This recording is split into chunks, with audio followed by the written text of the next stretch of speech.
उसके बाद इसमें कोई कार्य जो है नहीं हुआ।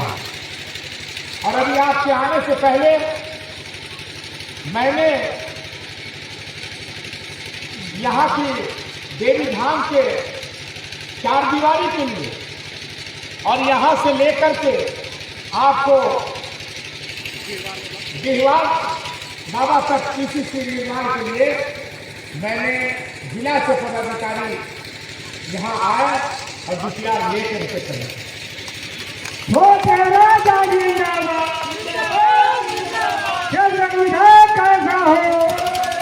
देखिए, सबसे बड़ी बात है कि जनता जब वोट देती है तो जनता के अनुरूप कार्य होना चाहिए। और निश्चित रूप से मेरी जितनी क्षमता है एक विधायक के हैसियत से मैं उस क्षमता से ज्यादा आपका सेवा करने के लिए तत्पर रहूंगा, क्योंकि मैं मानिक बच्चा का बेटा हूं जिन्होंने 4-5 बार इस क्षेत्र में प्रतिनिधित्व करने का काम किया है। और जब कभी भी मैं देखता था, मैं छोटा छोटा था, जब कभी भी केतवा गांव के लोग, भंडार के लोग, मूर्ति के लोग जब पटना पहुंचते थे उस समय झारखंड का निर्माण नहीं हुआ था और जैसे ही नाम आता था वो इसी बोलते थे कि हमारे बेटिया लगाया है। तो बहुत बड़ी प्राथमिकता जो है यहाँ के लोगों को हमारे पूर्वजों ने भी देने का काम किया है। मैं बराबर इस बात की चर्चा करता हूँ कि हमारा आपका रिश्ता राजनीतिक से हटकर पारिवारिक रिश्ता है।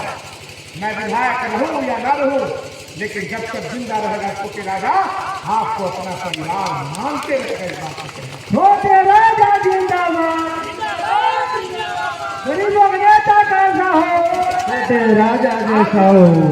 हमारे मैनेजर सिंह जी ने, क्योंकि ये कार्यक्रम पहले रखा गया था 10 तारीख को, लेकिन यहाँ पर परिवार के गमी होने के कारण इसको हम लोगों ने आगे बढ़ाने का काम किया। हमने मना किया कि जब गांव गमी में है तो मन्नत का काम नहीं होगा, जब गांव गमी से हटेगा तभी मन्नत का काम है।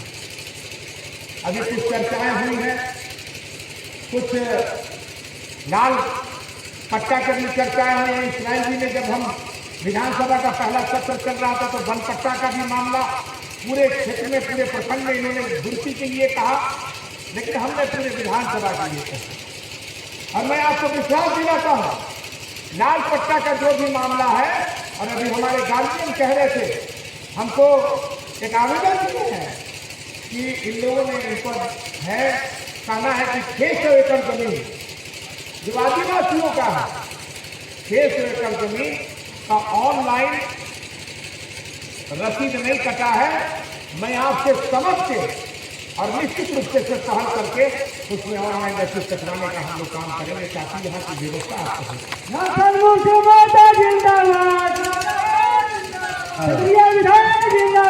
जिंदाबाद जिंदाबाद। तो मैं एक चीज जरूर मैं आपको कहना चाहूंगा, केतना की माता बहनों को, आपको याद होगा कि हेमंत जो कहते हैं वो करते हैं। एक आदिवासी का गरीब परिवार का बेटा इस राज्य का मुख्यमंत्री जो कहते हैं वो करते हैं। इसलिए कहते हैं कि आपको याद होगा कि कुछ दिन पहले उनको जेल भेजा गया। क्यों भेजा गया? क्योंकि आदिवासी का बेटा है, लेकिन झुका नहीं, जेल जाना पसंद किया, लेकिन झुकने का काम नहीं किया, जिसका नतीजा हुआ कि 2019 से लेकर 24 तक सरकार आदरणीय मुख्यमंत्री की रही और 2024 से भी सरकार जो है आदरणीय मुख्यमंत्री हेमंत सोरेन। झारखंड का मुख्यमंत्री कैसा हो? आपको पता है, जब पहली बार आदरणीय मुख्यमंत्री की शपथ ग्रहण ले रहे थे, शपथ ग्रहण अकेला लिया था उन्होंने, पूरे मंत्रिमंडल का शपथ ग्रहण जो है नहीं हुआ था। और जब अकेले शपथ ग्रहण लिया उन्होंने, और शपथ ग्रहण के बाद कैबिनेट में गए, अकेले कैबिनेट का बैठक बुलाए और जो वादा आपको किया था माता बहन, 18 साल से 49 साल की माता बहनों के लिए मैया सम्मान योजना का 1000 से 2500 रुपये बढ़ाने का माननीय मुख्यमंत्री जी ने सबसे कलम आपको चलाया तो मैया सम्मान योजना में चलाना चाहिए। और आज भी चर्चाएं होती है, पत्रकार बंधु लोग मौजूद हैं, आज भी चर्चाएं होती है कि दिल्ली की सरकार ने भी वादा किया था मैया सम्मान योजना के लिए कि महिलाओं को 2500 रुपया देंगे, लेकिन एक पैसा 6 महीना हुआ सरकार का, एक भी पैसा जो है दिल्ली की सरकार ने महिलाओं को झूठ बोल के वोट दिया और 6 महीना हो गया दिल्ली में जो आज भी महिलाओं को पैसा नहीं। इसलिए हम कहते हैं कि हेमंत है तो हिम्मत। आज उनके पिता बीमार हैं, उनके पिता आदरणीय गुरु शिबू सोरेन विषम गुरु आदरणीय मुख्यमंत्री जी हॉस्पिटलाइज है दिल्ली में गंगाराम हॉस्पिटल में। इसके बावजूद आदिवासी के संगठन के लोगों को लिए, इसके बावजूद धरती आबा के कार्यक्रम के लिए पूरे झारखंड में धरती आबा कार्यक्रम के माध्यम से हर गांव में जहां आदिवासियों की टोली है, जहां आदिवासियों का गांव है, उसी जगह कार्यक्रम हो रहा है ताकि जिनको वृद्धावस्था पेंशन न मिला हो, जिनको पेंशन का लाभ न मिला हो, वो कम से कम जुड़वाने का काम कर रहा है। जो भी विकास का काम है उसको हमारे तरफ से जो है, जो भी गांव के लोग लिख के देंगे वो निश्चित रूप से हमें पता चलेगा। और मैं सौभाग्यशाली हूं कि आज मैं माननीय मुख्यमंत्री जी के नेतृत्व में आपका जनप्रतिनिधि बन के आया हूं, सेवा करने का मौका मुझे मिला है।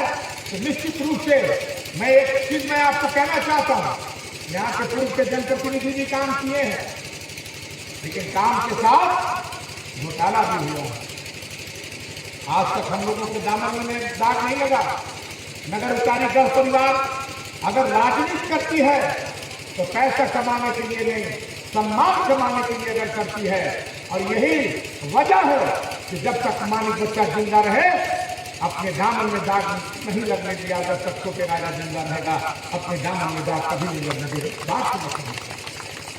इसलिए मैं तमाम लोगों से यही आग्रह करना चाहता हूं कि आप धैर्य रखिए। आने वाले समय में आने वाले परिवर्तन निश्चित रूप से होने जा रहा है, क्योंकि 15 साल पूर्व के जनप्रतिनिधियों ने जंग लगा दिया है, भ्रष्टाचार का जंग लगा हुआ है। धीरे धीरे भ्रष्टाचार का ढंग हम लोग आदरणीय मुख्यमंत्री झारखंड मुक्ति मोर्चा इंडिया गठबंधन के नेतृत्व में हम लोग समाप्त करने का काम करेंगे। एक करीब प्रकार का काम होगा, इस बात की चर्चा करते हैं। इसलिए मैं तमाम लोगों से ये गुजारिश करना चाहता हूं कि आप मुझे बताएं, जहां रोड की समस्या हो, जहां बिजली की समस्या हो। अभी हमारे आदरणीय भाई कह रहे थे कि केतवा करवा टोली में बिजली नहीं है। हमने कहा कि इतिहास के पन्ने में लिखाएगा कि उस गांव में बिजली नहीं है, उस टोले में बिजली नहीं है। हमारी सरकार चाहती है कि हम लोग हर गांव में विद्युतीकरण कराएं और इस विद्युतीकरण के माध्यम से सारे गांव में बिजली हो। आपको एहसास नहीं है, इसके पहले भी सरकारें थी, जब इस राज्य के मुख्यमंत्री रघुवर दास जी थे, कितना घंटा बिजली रहता था बताइए? कितना घंटा रहता था बिजली? 2 घंटा रहता है। और आज कितना रहता है? 22 घंटा 23 घंटा आदरणीय मुख्यमंत्री हेमंत सोरेन के नेतृत्व में बिजली। इसलिए मैं तमाम लोगों से नौजवानों की चर्चा बड़े भाई ने किया कि नौजवान विद्युतीकरण निश्चित रूप से यहाँ के नौजवान बेरोजगार की व्यवस्था के लिए हमारा प्रयास था कि जिस तरह से हमारे पिता भैया शंकर प्रताप देव जी ने एशिया का सबसे बड़ा क्रेशर प्लांट भवनाथपुर के उस 4000 एकड़ जमीन में लगाने का काम किया था, उसका बेटा जो है वो बंद के कगार पे है, नीलाम हो गए, केंद्र सरकार ने कर दिया। और आज हम लोग लगे हुए हैं कि हम लोग पावर प्लांट का निर्माण करा सकें, लेकिन यहाँ के पूर्व के जनप्रतिनिधि उसका सत्यानाश किए। 2017 में यहाँ के पूर्व के जनप्रतिनिधि उसको रद्द करवा दिए। जो कोल ब्लॉक 1320 मेगावाट का कोल ब्लॉक जो पावर प्लांट के लिए था, उसको यहाँ से हटवा दिए। क्या यही जनप्रतिनिधि का कर्तव्य बनता है? क्या इसीलिए लोग विधायक बनाते हैं? क्या इसीलिए लोग मंत्री बनाते हैं? क्या हम बराबर नौजवान का लाभ बाहर से आता रहे? नौजवान जो है बेरोजगार अपने कलेजे पे पत्थर रखकर माँ बाप परिवार को प्रतिदिन आप अखबार में देखे होंगे कि कहीं न कहीं किसी न किसी गांव में किसी न किसी नौजवान का लाश आता है। ये सिलसिला बंद होना चाहिए और हमारा पूरा विश्वास है, माँ सत्यारी से मैं आशीर्वाद चाहता हूँ कि आप मुझे इतना शक्ति दें कि पावर प्लांट का निर्माण हो और एक एक नौजवान को बेरोजगार को व्यवस्था दें ताकि वो बाहर विभाग जिंदाबाद। इसलिए मैं तमाम लोगों को विश्वास दिलाता हूँ कि आपका बेटा, आपका भाई, आपका गोतिया, आपका परिवार कभी भी आपके साथ गद्दारी नहीं करेगा। आपके साथ कंधे से कंधे मिलाकर जो भी आपका निर्णय होगा उसको सर्वमान मान करके उसका निश्चित रूप से काम करने के लिए कोशिश हम लोग करेंगे। इन्हीं कर्तव्यों के साथ बहुत बहुत आभार करता हूँ। बहुत